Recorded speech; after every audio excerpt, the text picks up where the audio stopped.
ونصلي على رسوله الكريم أما بعد فأعوذ بالله من الشيطان الرجيم بسم الله الرحمن الرحيم رب اشرح لي صدري ويسر لي أمري واحلل عقدة من لساني يفقه قولي۔ آج ہم انشاءاللہ اللہ سبحانہ و تعالیٰ کے نام المنان پر بات کریں گے۔ المنان، بہت زیادہ احسان کرنے والا، بے انتہا احسان کرنے والا، جس کے احسانات کی کوئی حد و انتہا ہی نہیں۔ اگر دیکھا جائے تو ہماری زندگی سے لے کر جو کچھ بھی اس زندگی میں ہمارے پاس ہے وہ سب اللہ سبحانہ و تعالیٰ نے بطور فضل اور احسان ہی کے ہمیں عطا کر رکھا ہے۔ اس میں سے کوئی بھی چیز ایسی نہیں کہ جو ہم نے اپنی کسی محنت اور مشقت سے حاصل کی ہو، اور اگر ہم نے کسی کام میں کوئی محنت بھی کی تو اس محنت کی توفیق دینے والا، ہمیں وہ طاقت دینے والا، وہ عقل اور سمجھ دینے والا بھی دراصل اللہ سبحانہ تعالیٰ ہی ہے۔ تو آئیے دیکھتے ہیں کہ اللہ سبحانہ تعالیٰ کے اس نام سے متعلق ہمیں قرآن و سنت میں کیا رہنمائی ملتی ہے۔ سب سے پہلی بات تو یہ کہ اللہ تعالیٰ کا یہ نام اسم اعظم بھی شمار کیا جاتا ہے، یعنی ایسا نام کہ جس کے ساتھ اگر دعا کی جائے تو دعا قبول ہوتی ہے۔ اللہ سبحانہ و تعالیٰ کا یہ نام قرآن مجید میں تو نہیں آتا، لیکن حدیث سے ہمیں پتہ چلتا ہے، جس کو حضرت انس نے روایت کیا ہے کہ ایک شخص نبی صلی اللہ علیہ وسلم کے قریب نماز پڑھ رہا تھا۔ جب وہ نماز سے فارغ ہوا تو اس نے دعا مانگی، اللہم انی اسألک بأن لک الحمد لا الہ الا انت المنان بدیع السماوات والارض یا ذا الجلال والاکرام یا حی یا قیوم، جس کا معنی ہے، اے اللہ، میں تجھ سے سوال کرتا ہوں اس لیے کہ ساری تعریف تیرے ہی لیے ہے، تیرے سوا اور کوئی معبود نہیں، اور تو بہت زیادہ احسان کرنے والا ہے۔ یعنی اس نے اللہ سبحانہ تعالیٰ کے اس نام کے ساتھ اللہ کو پکارا، المنان، اور آسمانوں اور زمین کو پیدا کرنے والا ہے، اے جلال اور اکرام والے، اے زندہ اور قائم رہنے والے۔ یہ سن کر نبی صلی اللہ علیہ وسلم نے فرمایا کہ اس نے اللہ تعالیٰ کے اس عظیم نام کے ساتھ دعا کی ہے کہ جب اس کے حوالے سے دعا مانگی جائے تو وہ دعا قبول کی جاتی ہے، کوئی سوال کیا جائے تو وہ عطا کیا جاتا ہے، یعنی جو کچھ انسان مانگتا ہے اس کو ملتا ہے۔ اگر ہم اپنے چاروں طرف غور کریں تو جتنی بھی نعمتیں ہمیں نظر آتی ہیں وہ دراصل سب کی سب اللہ سبحانہ تعالیٰ کا ہم سب پر احسان ہے۔ ان میں سب سے پہلی نعمت زندگی کی نعمت ہے۔ قرآن مجید میں اللہ تعالیٰ فرماتے ہیں، وَهُوَ الَّذِي أَحْيَاكُمْ ثُمَّ يُمِيتُكُمْ ثُمَّ يُحْيِيكُمْ إِنَّ الْإِنسَانَ لَكَفُورٌ، وہی تو ہے جس نے تمہیں زندگی دی، پھر تمہیں موت دے گا، پھر تمہیں زندہ کرے گا، بے شک انسان یقیناً بہت ناشکرا ہے۔ یعنی اللہ تعالیٰ نے اس کو زندگی دی اور وہ زندگی دینے والے ہی کا شکر ادا نہیں کرتا، اسی کا وفادار نہیں بنتا، اسی کا اطاعت گزار نہیں بنتا۔ پھر اس کے بعد جسم کی شکل میں جو نعمت ہمیں ملی، سارے کے سارے اعضاء، ان میں سے ایک چھوٹے سے چھوٹے بال سے لے کر ایک بڑی سے بڑی ہڈی تک، سب کچھ اللہ ہی کا دیا ہوا ہے۔ اگر ان میں سے کوئی ایک چیز اللہ تعالیٰ نہ بنائے ہمارے لیے تو ہم خود اس کو بنانے والے نہیں، اور دنیا بھر بھی مل کر اس جیسی کوئی چیز بنا نہیں سکتا۔ مصنوعی اعضاء لگائے جاتے ہیں، مصنوعی دانت لگائے جاتے ہیں، لیکن اصل اور نقل کا کوئی مقابلہ نہیں۔ جہاں تک آنکھ، کان اور دل کی نعمت کا تعلق ہے تو اسے خاص طور پر قرآن مجید میں منشن کیا گیا ہے۔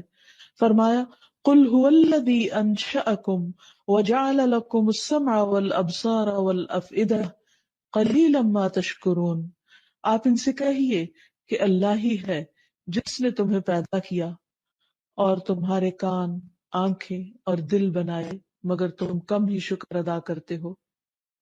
اسی طرح جسمانی صحت عطا کرنے والا بھی اللہ تعالیٰ ہی ہے۔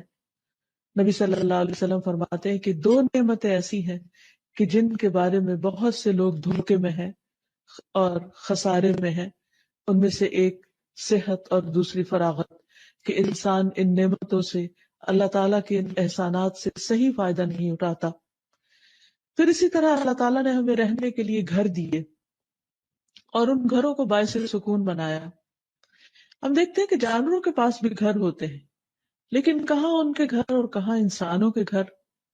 یہ اللہ سبحانہ وتعالیٰ کا کتنا بڑا احسان ہے کہ اس نے انسان کے لیے ایک خاندان بنایا اور پھر اس خاندان کو اکٹھا مل کر رہنے کے لیے جگہ عطا کی، سفر میں بھی اور حضر میں بھی کیسے کیسے بہترین انتظامات فرمائے۔ ارشاد باری تعالیٰ ہے واللہ جعل لکم من بیوتکم سکنا وجعل لکم من جلود الانعام بیوتا تستخفونها یوم ظعنکم ویوم اقامتکم ومن اصوافها واوبارها واشعارها اثاثا ومتاعا الی حین۔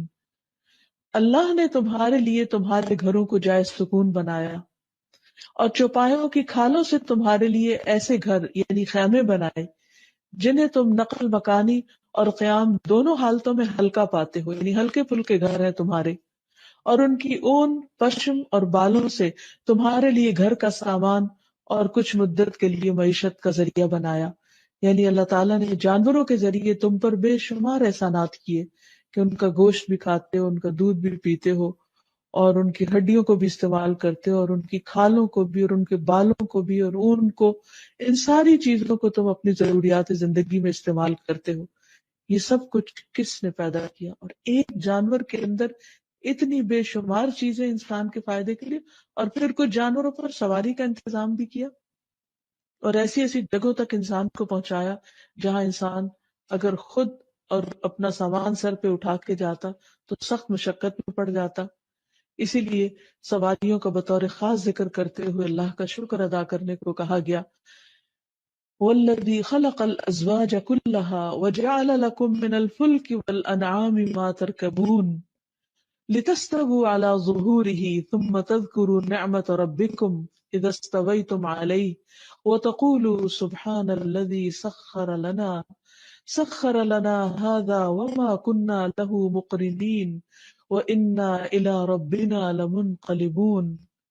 اور جس نے تمام مخلوق کے جوڑے بنائے، نیز تمہارے لیے کشتیاں اور چوپائے بنائے جن پر تم سوار ہوتے ہو تاکہ تم ان کی پشت پر جم کر بیٹھ سکو، پھر جب اس پر ٹھیک طرح بیٹھ جاؤ تو اپنے پروردگار کا احسان یاد کرو اور کہو پاک ہے وہ ذات جس نے ہمارے لیے اسے مطیع کر دیا اور ہم اسے قابو میں نہ لا سکتے تھے۔ بلا شبہ ہم اپنے پروردگار کی طرف لوٹنے والے ہیں۔ یعنی انسان جب ان جانوروں پر بیٹھے اور سواری کرے تو خصوصاً اللہ تعالیٰ کا شکر ادا کرے۔ پھر اسی طرح سمندر میں اس نے کشتیاں چلائیں تاکہ وہاں بھی انسان اپنے دنیا کے کام کاج کے لیے ایک علاقے سے دوسرے علاقے تک بسہولت سفر کر سکے، اور اس پر بیٹھ کر بھی دعا سکھائی کہ سبحان الذی سخر لنا ھذا وما كنا له مقرنین وانا الی ربنا لمنقلبون۔ تو حقیقت یہ ہے کہ یہ تمام چیزیں پیدا کرنے والا بھی اللہ ہے اور انسان کو عقل دینے والا بھی وہی ہے۔ یہ سراسر اس کا احسان ہی تو ہے۔ پھر اسی طرح زندگی کو باقی رکھنے کے لیے، قائم رکھنے کے لیے کھانے پینے کے انتظامات فرمائے، حلال رزق عطا فرمایا۔ فرمایا فَكُلُوا مِمَّا رَزَقَكُمُ اللَّهُ حَلَالًا طَيِّبًا وَاشْكُرُوا نِعْمَةَ اللَّهِ إِن كُنتُمْ إِيَّاهُ تَعْبُدُونَ۔ بس اللہ نے جو تمہیں حلال اور پاکیزہ رزق دیا ہے اسے کھاؤ، اگر تم اسی کی بندگی کرنے والے ہو تو تم اللہ کی نعمت کا شکر ادا کرو۔ گویا کھانا بھی عبادت ہے اگر انسان اس کو کھانے کے بعد اللہ تعالیٰ کا شکر ادا کرتا ہے۔ یہ اللہ تعالیٰ کی کتنی بڑی رحمت ہے، کتنی بڑی عنایت ہے، اور کتنا بڑا احسان ہے کہ وہ ہمیں کھلا کر بھی خوش کرتا ہے، اور پھر اس کے بعد جب ہم شکر ادا کرتے ہیں تو نعمت میں مزید اضافہ بھی کرتا ہے۔ پھر اسی طرح آسمان اور زمین سے اس نے رزق کے دروازے کھول دیے ہیں، اور صرف کھانے پینے کی شکل میں نہیں، بے پناہ چیزیں اس نے انسان کے لیے پیدا کی کہ جن کو انسان گننا چاہے تو گن نہیں سکتا۔ فرمایا یا ایھا الناس اذکروا نعمت اللہ علیکم هل من خالق غیر اللہ یرزقکم من السماء والارض لا الہ الا هو فانا تؤفکون۔ لوگو، اپنے آپ پر اللہ کے احسان کو یاد رکھو۔ اللہ کے سوا کیا کوئی خالق ہے جو تمہیں آسمانوں اور زمین سے رزق دے؟ یاد رکھو اس کے سوا کوئی الہ نہیں، کوئی معبود نہیں، پھر تم کہاں سے دھوکا کھا جاتے ہو؟ یعنی سارے احسانات تو اس نے تم پر کیے ہیں، اور پھر تم اس کی اطاعت نہیں کرتے۔ اچھی اور فائدہ مند باتیں نکالنی چاہیے جس سے دوسروں کو انکریجمنٹ ہو، دوسروں کو ڈسکریج نہیں کرنی چاہیے، اللہ تعالیٰ سے اچھی امید رکھنی چاہیے، تو اس سے پھر انسان بہت سی آفات سے بھی سلامت رہتا ہے۔ پھر اسی طرح شادی بیاہ کے معاملے میں بھی انسان کو پاکیزہ ازواج کا انتخاب کرنا چاہیے اور پاکیزہ زندگی بسر کرنی چاہیے، حرام تعلقات سے پرہیز کرنا چاہیے، اور آخر میں یہ کہ اللہ سبحانہ وتعالیٰ کے اس نام کے وسیلے سے اللہ تعالیٰ سے دعا بھی کرنی چاہیے اور اللہ تعالیٰ سے پاکیزہ چیزوں کا سوال کرنا چاہیے۔ انبیاء اور صالحین جب اولاد کے لیے دعا کرتے تو پاکیزہ اولاد کی کرتے، جیسے زکریا علیہ السلام نے کہا رب ہب لی من لدنک ذریۃ طیبہ، اے میرے رب مجھے اپنے پاس سے پاکیزہ اولاد عطا فرما، یعنی جس کا اخلاق اور کردار اور سب کچھ پاکیزہ اور عمدہ ہو۔ پھر اسی طرح یہ ہے کہ کھانا کھانے کے بعد اللہ تعالیٰ کا شکر ادا کرنا چاہیے اور اللہ تعالیٰ کی تعریف کرنی چاہیے۔ آپ یہ دعا پڑھا کرتے تھے الحمد للہ کثیرا طیبا مبارکا فیہ غیر مکفی ولا مودع ولا مستغنى عنہ ربنا، تمام تعریفیں اللہ کے لیے، بہت زیادہ پاکیزہ، برکت والی، ہم کافی نہیں سمجھتے نہ اس کو ترک کرتے ہیں، اور اے ہمارے رب نہ ہم اس سے بے پرواہ ہو سکتے ہیں، یعنی پاکیزہ تعریف تیرے لیے، اور جتنی بھی کریں اتنی ہی کم ہے۔ پھر اسی طرح ہمیں صبح کے وقت خاص طور پر دن کے آغاز میں اپنے لیے پاکیزہ رزق کی دعا کرنی چاہیے، نبی صلی اللہ علیہ وسلم کی سنت کی پیروی کرتے ہوئے۔ حدیث میں آتا ہے کہ نبی صلی اللہ علیہ وسلم فجر کی نماز کے بعد جب سلام پھیرتے تو یہ دعا مانگا کرتے تھے اللہم انی اسألک علما نافعا، اے اللہ میں تجھ سے نفع مند علم کا سوال کرتا ہوں، ورزقا طیبا، اور پاکیزہ رزق کا، وعملا متقبلا، اور قبولیت والے عمل کا۔ تو اللہ سبحانہ وتعالی ہمیں دنیا اور آخرت میں پاکیزہ زندگی بسر کروائے۔ وآخر دعوانا ان الحمد للہ رب العالمین۔